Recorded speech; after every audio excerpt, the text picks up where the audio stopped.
So let's talk about the fear of getting started. A lot of people, they cannot even, they talk about crossing the finish line and what they're going to do, and they post all this stuff. The problem is 95% of the people I talk to, they have a hard time just crossing the starting line. They have this fear that they don't want to look dumb, and they have pride and ego. And look, at the end of the day, pride and ego are great, but it can cost you a lot of money and a lot of happiness if you let it drive your decisions. I've never met anyone that said they made an ego or a pride decision and they were happy with the results. Most time, it's got to be thought through, it's got to be logical, and now after a while they go, you know what?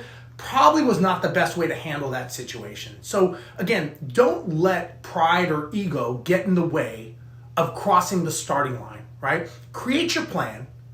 Be okay with the fact that you're probably going to look dumb, you're probably going to make a mistake, and just go for it, right? Get across the starting line. Don't worry about the finish line. Like, a lot of people just fail to start. And then they may say, oh, I looked at a deal. I'll ask them, well, how many deals do you look at? A ton. Well, what's a ton? Like, how many per day? And it comes down to that maybe they made 2 calls total, right? So a ton going down to 50 to 5 to 2 is not a ton, right? So don't lie to yourself and kid yourself that you're doing all this work and it's just not working. The best way to be successful is being okay with, number one, looking dumb, being okay with failing, and being okay with asking for help. You asking for help actually shows people that you're smarter and that you're willing to be vulnerable and learn than just having your ego kick in and say, oh, I'm just going to do it myself because I don't want to look stupid, right? That's the dumbest thing people say, right? I tell people, if they know more than me, I will be your biggest student. I will ask questions. I will sit in the front row. I will ask and be whoever you tell me to be because I want to learn from you. That's what you need to do. You need to cross the starting line by just taking action.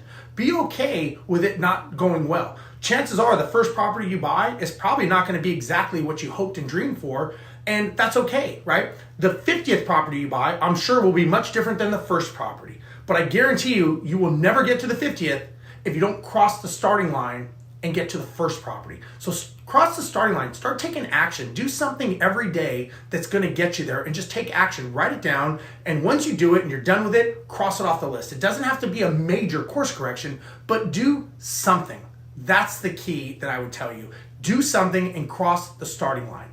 Hopefully this helps. Steve Rosenberg, we'll talk to you later. Bye-bye.